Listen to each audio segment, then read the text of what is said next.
Merci à la réalisation. Madame, Monsieur, bonsoir. Merci de votre fidélité à DRTV. Bienvenue à ce nouveau numéro de Zoom 35. Comme vous l'avez sûrement vu au cours de ce petit intermède que nous a balancé la réalisation, ce soir, je reçois pour vous un homme de Dieu, un serviteur de Dieu, en la personne de l'apôtre Mehdi Pika. Je le disais, il est serviteur de Dieu, cofondateur du ministère PCM, Puissance de la Croix Ministries. Il est écrivain, publicateur et orateur international. Il est marié. Il vit à Londres, au Royaume-Uni. Son église est basée justement à Londres, au Royaume-Uni, et a des succursales aux États-Unis, au Kenya, en Afrique du Sud et bientôt au Congo-Brazzaville. Avec lui, nous allons parler de son appel et de son ministère. Apôtre, bonsoir. Bonsoir, maman. Merci d'avoir accepté notre invitation. Et ma première question est de savoir depuis combien de temps vous servez Dieu et comment s'est passé votre appel? Bien, tout d'abord, je vous remercie pour l'hospitalité. Ça fait plus de 15 ans que je fais l'œuvre du Seigneur. Et voilà, j'avais commencé l'œuvre du Seigneur, à travailler pour le Seigneur ici, au Congo, avant que j'aille en Europe. Donc, voilà, pour ce qui concerne le ministère, c'est un ministère qui est beaucoup connu au niveau international, au travers des médias, des sites internet et aussi des livres et de la télévision. Et au Congo, il n'est pas connu? Au Congo, c'est la raison pour laquelle je suis venu, c'est pour faire valoir ce ministère au travers duquel le Seigneur se manifeste beaucoup. D'accord, nous allons en parler tout au long de cette émission, mais j'aimerais déjà dire à nos téléspectateurs que c'est un grand écrivain, il a écrit plusieurs ouvrages, j'ai eu à lire un de ses ouvrages, je crois on l'a ici sur ce plateau, il est intitulé « De la mort à la victoire ». Et dans ce livre, l'apôtre, vous nous parlez de votre témoignage personnel. Oui. Il y a quelque chose qui m'a touchée lors de la lecture de ce livre, vous parlez d'une maladie qui a eu à vous amener carrément à la cécité totale. Voilà. Mais vous êtes en face de moi aujourd'hui, je vois que vous n'êtes pas aveugle, vous voyez Tout à bien. Alors pouvez-vous nous dire comment c'est arrivé d'abord que vous puissiez perdre la vue et aujourd'hui vous la retrouviez? En fait, c'était un événement qui pouvait soit affecter le cours de ma destinée ou soit participer au changement du caractère en moi. Pourquoi? Parce que j'ai tendance à dire ceci, que tout ce qui nous arrive dans la vie, ça vient avec un but positif ou un but négatif. Dans le sens que quand je grandissais dans le Seigneur, j'étais en train de chercher la voie du Seigneur. Il est arrivé un moment où le Seigneur avait permis que je traverse certaines difficultés. C'est pourquoi, pour ceux qui sont en train de suivre, je leur encourage que peu importe ce qui vous arrive dans la vie, vous devez savoir que si vous êtes dans le Seigneur, cela ne vient pas au hasard, ça ne vient pas pour vous détruire, mais il y a de l'espoir. Pourquoi? Parce que Jésus-Christ, qui est notre Seigneur, il est là toujours pour nous aider. Même si on traverse par le feu, le Seigneur est là pour nous aider. Donc, c'était au moment où je fus un intercesseur dans l'église, où je priais pour l'église de Dieu, je priais pour mon pasteur, parce que l'église où je suis sorti, c'était une église qui était vraiment, vraiment dans la misère et dans la pauvreté. Donc, je priais, je priais, je priais. Il y a eu un moment où je fus visité par l'ennemi. Donc, l'ennemi m'a visité et il n'était pas content du fait qu'on intercédait pour l'œuvre du Seigneur. Alors, j'étais tombé malade au point où je n'arrivais même plus à voir ma propre main. Donc, quand je parle de l'aveuglement, j'étais vraiment aveugle. Je ne pouvais pas lire. Quand j'ouvrais la Bible, je voyais un livre avec des pages blanches, mais qui n'avait pas d'écrit.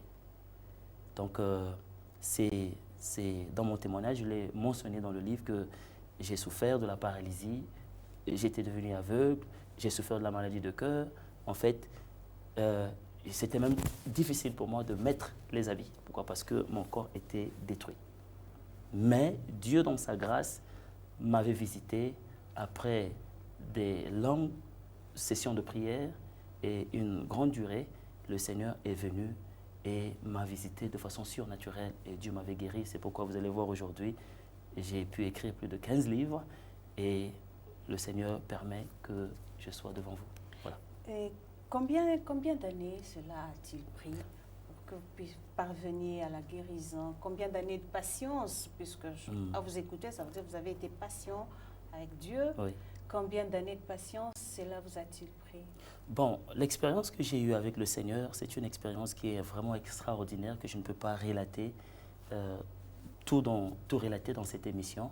Mais pour répondre à la question, j'aimerais dire que ça a pris plus de 21 ans de souffrance. C'est-à-dire que, vous savez, quand on est et qu'on a une mission à accomplir dans ce monde, et que Dieu veut manifester sa grandeur dans votre vie, vous savez, l'ennemi n'est pas content. Le diable n'est pas content. Et le diable, la Bible déclare, le voleur vient pour voler. Il vole d'abord votre paix, égorger et détruire. Alors, la maladie ou les souffrances que j'ai endurées, ça a pris plus de 21 ans. C'est-à-dire que il y a eu un moment où Dieu m'avait guéri et après l'ennemi est encore revenu, il a encore attaqué. Après, il y a eu encore accumulation des douleurs, de souffrances et tout. Donc, ce qui fait à ce que, en somme, j'ai pu faire 21 ans de maladie et de souffrance. Il y en a qui peuvent se poser la question à la maison, qui nous suivent, mais pourquoi Dieu a-t-il permis que vous puissiez retomber malade alors qu'il vous avait déjà guéri? Bon, cette question est très importante. Mais si on essaie de repartir dans les Écritures, nous nous rendons compte que Jésus-Christ, le Fils de Dieu, avait choisi le chemin de la croix afin d'arriver à la gloire. Il n'y a pas une gloire qui peut arriver dans la vie d'un enfant de Dieu ou d'un serviteur de Dieu, à moins qu'on passe par la croix. Et ça veut dire quoi, la croix pour... il n'y a pas que les chrétiens qui nous suivent, voilà. Il y a des non-chrétiens qui suivent cette émission. La croix, ça veut dire quoi? La croix symbolise le fardeau que nous portons. Il y a des mamans, par exemple, qui sont en train de me suivre en ce moment. Elle peut avoir un enfant qui est malade, qui a une maladie chronique, et elle a essayé, elle s'est efforcée, elle a beaucoup dépensé, mais jusqu'à aujourd'hui, rien ne change. Et ça, c'est une forme de croix pour elle. Elle transporte une croix. Mais vous savez que Jésus-Christ avait transporté sa croix de Jérusalem jusqu'au Calvaire. On ne peut pas transporter la croix pour toujours. Il y a toujours un moment dans la vie où le Seigneur enlève cette croix de nous. C'est pourquoi la Bible déclare dans le livre d'Ecclésiaste qu'il y a un temps pour chaque chose. Un temps pour pleurer, mais il y a aussi un temps pour se réjouir. Un temps pour être malade, mais aussi un temps pour être guéri. Merci beaucoup, apôtre. Vous êtes, je le disais tantôt, cofondateur du ministère La Puissance de la Croix.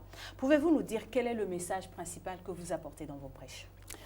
Bon, le Seigneur m'a donné un message spécifique pour l'Église, non pas seulement pour l'Église, mais même pour les non-croyants. Parce que le ministère que le Seigneur m'a donné touche un peu toutes les couches de la société. Que vous soyez non-croyant, que vous soyez pauvre, que vous soyez riche, que vous soyez ministre, que vous soyez homme d'affaires. Nous savons que tous on a besoin de Dieu. Donc, c'est selon Ésaïe 61. Dans le livre d'Ésaïe 61, la Bible déclare que l'Esprit du Seigneur est sur moi. L'Éternel m'a oint pour annoncer l'évangile aux pauvres, guérir les malades, délivrer les captifs et proclamer la liberté à ceux qui sont emprisonnés. Donc, le message que le Seigneur m'a donné, c'est un message de restauration, un message de paix, un message qui s'adresse à tout le monde, disant qu'il y a de l'espoir dans la vie, peu importe ce qui nous arrive, peu importe ce que nous traversons, nous savons que vers le soir, la lumière apparaîtra. D'accord. En parcourant également votre livre, vous parlez d'une expérience vécue hors de votre corps physique. Oui. C'est possible, ça, avec Dieu, de vivre des expériences hors de son corps physique? Bon, sans que cela soit attribué à des sciences occultes, par exemple? Bon, vous devez savoir une chose. Vous devez savoir que Dieu, il est la source du surnaturel. C'est-à-dire que si le mot surnaturel existe, c'est parce que Dieu existe. Sans lui, il n'y a pas de surnaturel. J'aimerais répondre à ceci. Vous allez voir qu'il y a une différence entre Dieu et le diable. Laquelle? La différence, c'est que Dieu, il est créateur. Le diable est une créature. Le diable fut parmi les anges. La Bible déclare que le diable fut un chérubin protecteur. Dieu l'avait créé au travers de son souffle. Dieu a soufflé et soudain, le diable fut créé. Et quand il fut créé, après il y a eu la rébellion, l'ange Michael, selon l'Apocalypse chapitre 12, l'a jeté sur la terre. Et c'est alors qu'aujourd'hui, le diable est en train de régner sur la terre. Mais Dieu, c'est lui qui avait donné la puissance à Lucifer. Avant qu'il puisse se rebeller à Dieu, il était un ange. Et le pouvoir que Satan a, s'il a ce pouvoir-là, c'est parce que Dieu l'avait donné cela. Raison pour laquelle, aujourd'hui, je peux dire que je suis serviteur de Dieu, non pas par la volonté de l'homme, mais par la volonté de Dieu. Pourquoi? Parce que si je suis serviteur de Dieu, ça veut dire que je dois avoir l'accès au surnaturel. Pourquoi? Parce que Dieu, c'est un Dieu qui est surnaturel. Donc l'expérience que j'ai eue, pour répondre à la question, c'était le 2 avril 2008, où j'étais en train de prier dans ma chambre. Je me rappelle, j'ai parlé des souffrances. En ce temps-là, je n'avais rien, j'étais dans la galère, dans la misère. Ça, c'est pour les frères qui sont en train de souffrir. J'aimerais vous exhorter que même si vous êtes en train de souffrir, vous traversez des moments difficiles, bien-aimés, le Seigneur a un plan pour vous. Dieu va vous aider. J'étais là, en train de pleurer, dans la prière, en train de souffrir. C'était à Londres. Je vivais dans un petit studio. C'est avant que Dieu me bénisse. Je vivais dans un petit studio. Et j'avais acheté une petite machine à galettes à côté. Et je mangeais des galettes tous les jours. Pendant 8 mois, je mangeais des galettes et je buvais de l'eau. Dans ce temps-là, ma situation n'avait pas fait de telle sorte que ma vision de chercher la grâce du Seigneur soit affectée. Et le 2 avril 2008, j'étais assis, je demandais l'onction du Seigneur, l'onction de guérison, le don de guérison, afin d'aider ceux qui souffrent. Alors pendant que j'étais en train de prier, j'ai fini la prière, je me suis assis sur le lit et je me dis, bon, laisse-moi m'allonger pour essayer un peu de récupérer les forces. Soudain, la porte de la maison s'est ouverte et j'ai vu Jésus rentrer. Jésus est rentré dans la chambre et il est venu, il a pris sa main, comme je l'ai dit dans le livre, il a touché ma poitrine, mon esprit est sorti de mon corps et j'étais dans les airs. Mon esprit pouvait observer mon corps sur le lit, entre le plafond et mon esprit était dans l'air, entre le plafond et le lit. Et soudain, Jésus a pris sa main, il a mis sur mon esprit, sa puissance est rentrée dans mon esprit, c'était devenu très blanc, plus que même le soleil. Et quand il a pris, il a ôté sa main, il a dit, maintenant, mon serviteur guérira les malades. Et depuis ce jour-là, le Seigneur m'utilise jusqu'à la résurrection des morts. Ah bon? Voilà. Vérifiable, vérifié? Les preuves sont là, sur l'Internet. Il y a des guérisons qui sont là, des boîtes qui marchent, des malades, des différentes maladies que le Seigneur... Il y a des témoignages aussi. Des maladies incurables aussi? Je vais vous donner un témoignage. C'était la même année quand j'ai reçu l'onction. J'ai reçu l'onction de guérison. C'était le 2 avril 2008. Et le 26 octobre, je vous donne les dates juste pour vous montrer que c'est réel. Ce sont des dates qui vous ont marqué. Voilà, donc le 26 octobre, à Londres, à King's Cross, c'est un quartier du centre de Londres, je fus invité dans une église pour un séminaire et après on a eu croisade de guérison. Il y a une maman qui est venue du Nigeria. Elle était venue à Londres, on l'a fait venir à Londres pour les soins médicaux. Alors elle souffrait du cancer terminal. Le cancer terminal. Donc, quand on parle du cancer terminal, ça veut dire qu'elle était finie. Elle avait 1 mois pour vivre. Elle est venue à l'église. La vidéo se trouve sur Internet. Pour ceux vous pouvez cliquer Apôtre Mehdi sur Internet, vous allez voir la vidéo. Elle est venue, elle était assise devant moi. Et pendant que je prêchais, l'Esprit du Seigneur me dirigeait vers elle. Le Saint-Esprit me dit, regarde cette maman, elle a la foi. Et je lui ai dit, maman, le Seigneur va te guérir. Elle dit, je le crois, mon fils. C'est une maman de 70 ans. Je le crois. Et pendant que je prêchais, l'Esprit revient encore. Je dis, maman, le Saint-Esprit me dirige vers toi, me dit que tu as la foi et tu seras guérie aujourd'hui. Elle dit, je le crois. Elle était venue avec des béquilles, elle était incapable de marcher. Ses pieds paralysés. Et soudain, sans même que je prie pour elle, pendant que je priais pour les autres, j'ai dit, maman, est-ce que vous pouvez vous lever? Elle s'est levée. Elle a dit, mon fils, je peux venir vers toi sans utiliser les béquilles. Elle a abandonné les béquilles et s'est mise à marcher sans que je puisse la toucher. Jusqu'aujourd'hui, elle est repartie au Nigeria. Sa fille qui est à Londres, à l'église, me dit, maman, ça va, le cancer, c'était fini. Donc il y a pas mal de témoignages où des aveugles voient et les sourds entendent. Ça c'est, vous savez, les miracles. Mais au fait, que faut-il, apôtre, que faut-il justement à cette personne qui nous suit ce soir, oui, pour recevoir ce miracle de la part de Dieu? Vous parlez de la foi, mais il y a quelqu'un qui, c'est vrai, il nous suit. Peut-être qu'il a déjà eu à écouter plusieurs fois le message du Christ. On lui a amené Christ plusieurs fois. Oui. Il n'a pas eu à vivre, par exemple, des guérisons miraculeuses dans sa vie. Que lui faut-il? Qu'est-ce qui lui manque? Est-ce qu'automatiquement Dieu guérit tous ceux qui viennent à lui? Sinon, il n'y aurait plus de malades Oui. à travers le monde. Bon, vous devez savoir que le don de guérison n'est pas quelque chose que moi j'utilise. Mais le don provient du Seigneur. C'est un don, c'est un talent qu'il a mis en moi pour aider son peuple. Et Dieu se sert de ce don à n'importe quel moment. Par exemple, je suis assis ici, je sens une forte onction sur moi pendant que nous sommes en train de parler. Et s'il y a quelqu'un qui est malade, il peut juste mettre la main là où il a les douleurs. Et pendant que je vais prier, je crois que vous le permettez, je prierai pour ceux qui sont malades et j'ai foi qu'ils vont expérimenter la main du Seigneur. Mais la foi, c'est quoi? La foi, c'est l'obéissance au principe divin. Vous savez, le boiteux qui fut guéri dans Actes chapitre 3, qu'on a mené au portique du Salomon, du temple, ce jour-là, s'il n'avait pas quitté sa maison et n'était pas parti au temple, il ne devait pas être guéri. Dans Actes chapitre 3, on parle de le boiteux, on l'avait amené au temple à l'heure de la prière. À la 9e heure. 9e heure. Ce qui veut dire que Dieu délivre, Dieu visite son peuple en raison des saisons. Parce que l'heure symbolise le temps. La 9e heure, c'est aussi l'heure de l'accomplissement. Parce que c'est à la 9e heure que Jésus avait dit que tout était accompli. Alors, la Bible déclare que, en dehors de ça, la Bible déclare qu'il s'attendait à recevoir quelque chose. C'est aussi un principe. Bien qu'il était là, l'heure était exacte. La Bible déclare qu'on l'a placé à la porte la belle. L'endroit aussi était exact. Mais s'il n'avait pas la foi, s'il ne s'attendait pas à recevoir quelque chose de la part de Dieu, Dieu n'allait pas agir. Donc il y a des bien-aimés, des frères, des sœurs, des mamans qui souffrent en ce moment, ou des gens qui ont des problèmes, ou ils ont des problèmes de visa, ils ont des problèmes de travail, ils ont beaucoup de problèmes, de maladies.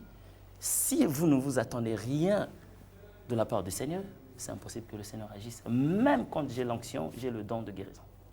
Ok, donc le Seigneur agit, c'est lorsque la personne en face de vous a la foi aussi, et que sa foi rencontre votre prière. Écoutez, à ce moment-là que le Seigneur agit. Écoutez, maman, avant que j'aille à l'église, ou que je puisse arriver à la croisade, à la maison, quand je prie, je suis à genoux devant le Seigneur, je dis, Seigneur, je pars à l'église pour guérir les malades. Donc, je confesse la foi. La foi sans confession, cette foi est sans puissance. Beaucoup de gens ont la foi, mais leur confession est négative. Il y a des gens aujourd'hui qui disent, ma situation, jamais ça peut changer. Ma vie, non. Moi, je suis venu dans le monde juste pour accompagner les autres. Voilà ma maladie, ma maladie. La maladie n'est pas une propriété privée. La maladie est un visiteur. Une maladie qui vient dans ta vie, ce n'est pas toi qui l'as appelée. Vous vous réveillez, soudain, il y a le mal qui est là, et ce mal-là ne vous appartient pas. C'est un visiteur illégal qui est venu dans votre vie de façon illégale, qui n'a pas demandé la permission, et il doit partir.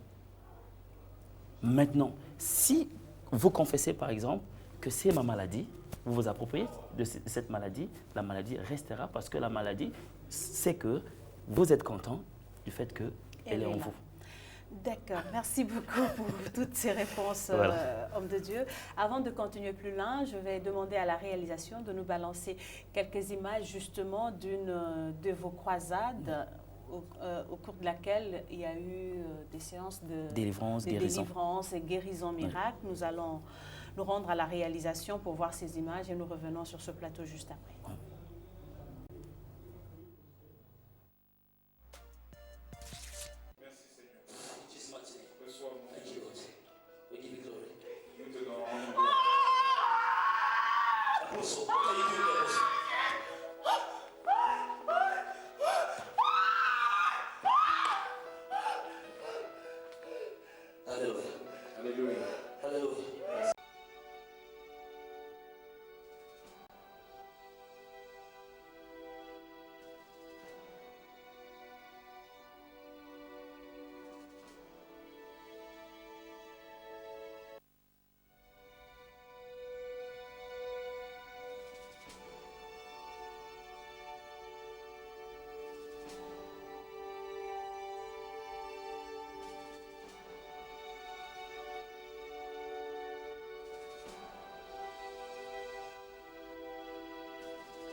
the blood of Jesus, the blood of Jesus, the blood of Jesus, the blood of wash your blood with the blood, the blood wash your blood with the blood, the blood wash your blood with the blood, the wash your blood with the blood, the wash your blood with the blood of Jesus, the blood of Jesus, the blood of Jesus, the blood of name of Jesus, the blood of Jesus, the blood of Jesus, the blood of Jesus, set the free in the name of Jesus, set the free with the blood of Jesus, set the free of Jesus, set the free in the name of Jesus. The blood of the name of Jesus. The blood of Jesus. Command it to saturate. Be saturated in the name of Jesus. In the name of Jesus. The blood of Jesus. The blood of Jesus. The blood of Jesus. The name of Jesus. The blood of Jesus. The blood of Jesus. The blood of Jesus. The blood of Jesus. The blood of Jesus. The blood of Jesus. The blood of Jesus. The blood of Jesus. The blood of Jesus.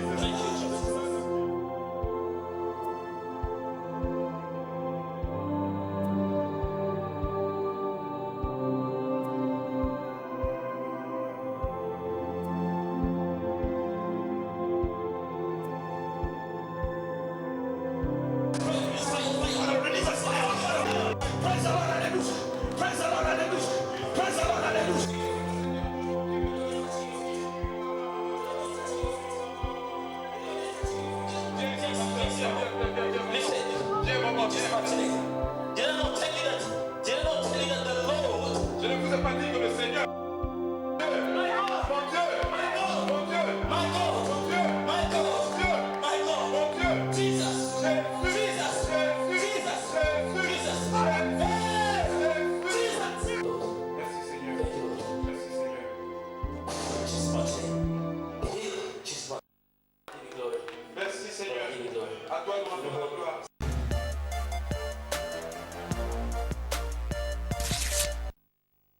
Voilà, mesdames, messieurs, vous avez suivi avec nous ces images. Ce sont des images prises à Londres, dans l'église de mon invité de ce soir, qui, je le rappelle, est l'apôtre Mehdi Pika. On voit des gens qui tombent, on voit des gens pour qui vous priez. Est-ce une obligation, homme de Dieu, aujourd'hui, que toute personne sur laquelle vous imposez les mains doit tomber? Bon, je pense que c'est une question qui est vraiment importante et qui doit être adressée au sein de l'Église Corps de Christ. Je pense que ce n'est pas une obligation que la personne puisse tomber après la prière. Par exemple, j'ai dû prier pour les gens où toute l'Église, j'ai imposé les mains, où personne n'était tombé. Donc je pense qu'il y a une raison qui fait à ce que les gens tombent. C'est laquelle? Par exemple, quelqu'un peut être possédé des forts démons. Par exemple, sur les images, vous allez voir qu'il y a une sœur qui est, la sœur par exemple habillée en noir, elle avait un problème avec les maris de nuit. Donc quand elle dormait, et ça a apporté les blocages dans sa vie. Rien ne marchait, elle avait de l'argent, mais tout est parti dans l'eau à cause de cela. Alors, quand elle est venue à l'église, la présence de Dieu qui est en moi était tellement forte pendant le service, et quand je lui ai imposé les mains, les esprits qui étaient en elle n'avaient pas pu supporter cette onction-là. Et ils étaient contraints de fléchir leurs genoux. Donc quand quelqu'un tombe, parfois ce n'est pas la personne qui tombe, mais c'est le démon qui fléchit ses genoux devant Jésus. Pourquoi? Parce que la Bible déclare qu'au nom de Jésus, tout genou doit fléchir. Alors, comme l'esprit se trouve dans la personne, quand la personne tombe, le démon s'agenouille et commence à lui bénir parce que c'est Jésus-Christ qui est roi des rois. Il y en a aussi qui disent que le fait que les personnes ne tombent pas, c'est synonyme qu'il n'y a pas de puissance de Dieu. Bon, en fait, quand j'ai commencé le ministère, quand le Seigneur m'utilisait, le Seigneur utilisait ma foi pour guérir les gens. Je n'avais pas encore le don et l'onction. Alors, quand je priais pour les gens, j'ai dû prier pour un frère qui souffrait du sida. J'ai prié pour lui, et quand je suis allé prier pour lui, le frère, il n'y a eu aucune réaction. Il n'y avait aucune réaction. Et le jour que je suis allé chez lui, j'ai dit, bien-aimé, le Seigneur va te guérir. Mais le problème, c'est quoi? Ce n'est pas moi qui va te guérir, c'est que c'est Jésus qui va te guérir. Et je lui ai dit, si tu crois, tu vivras la main du Seigneur. Il était paralysé, cloué au lit, sa bouche déformée, et il était sans force. 3 ans du sida. Alors j'arrive chez lui, j'ai dit, pour vous montrer que ce n'est pas moi qui guéris, c'est Dieu qui guérit, j'ai appelé sa femme, maman, est-ce que vous pouvez venir? Elle est venue, j'ai dit, impose ta main sur ton mari. Non, mais moi, j'ai déjà prié. J'ai dit, aujourd'hui, si vous croyez, vous vivrez la main du Seigneur. Elle a imposé la main sur son mari. 3 mois plus tard, j'étais là, j'attendais le métro. Soudain, je vois un monsieur, il a couru, il est venu m'embrasser. J'ai dit, mais je le connaissais pas.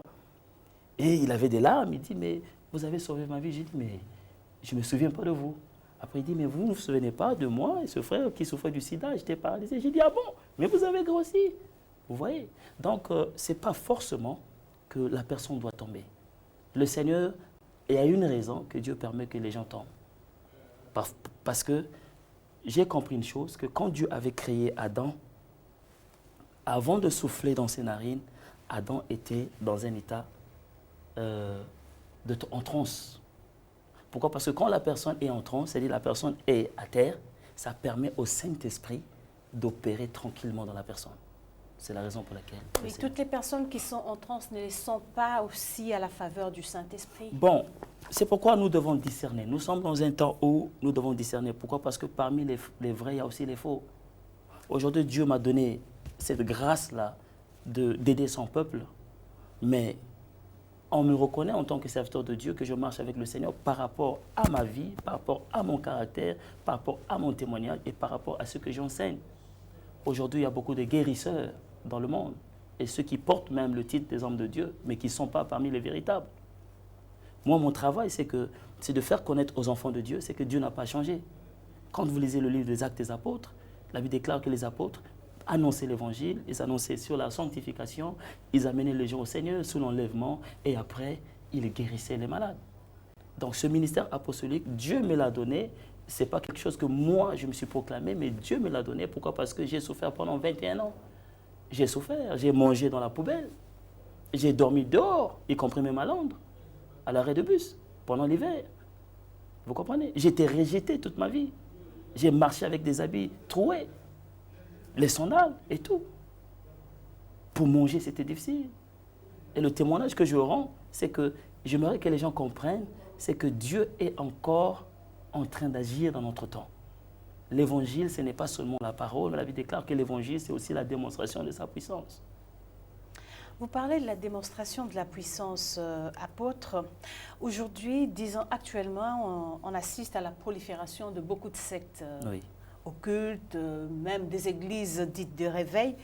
Mais vous l'avez relevé tout à l'heure, la plupart ne prêchent pas ou ne prêchent pas le salut aux âmes. C'est plutôt actuellement, on assiste plus à la bénédiction financière. C'est comme si le salut des âmes vient après. Du coup, il y a ces personnes qui nous suivent, qui ne prient pas, Oui. qui préfèrent rester à la maison, puisque justement, elles se disent, mais lorsque je vais aller, j'ai des problèmes, où il y a un certain questionnement dans son cœur. Mais il ne trouve pas la réponse, mais plutôt on lui dit il faut amener à l'église. Bon. Il faut amener de l'argent à l'église, alors qu'au fond de moi, je n'ai pas encore eu la paix que je veux, je n'ai pas encore eu la joie que je cherche. Bon, c'est vraiment une question très importante et merci maman pour cela. Vous devez savoir que le temps dans lequel nous sommes en train de vivre, c'est un temps difficile. Nous sommes au dernier jour où Jésus-Christ revient très bientôt. Et au dernier jour, le Seigneur avait annoncé que dans les derniers jours, il y aura des faux prophètes, des faux serviteurs de Dieu. Si vous vivez à Londres, vous allez comprendre que Londres est bourré des faux serviteurs de Dieu. Raison pour laquelle ils m'évitent, raison pour laquelle ils ne m'invitent même pas dans leurs églises parce qu'ils ont peur de la vérité.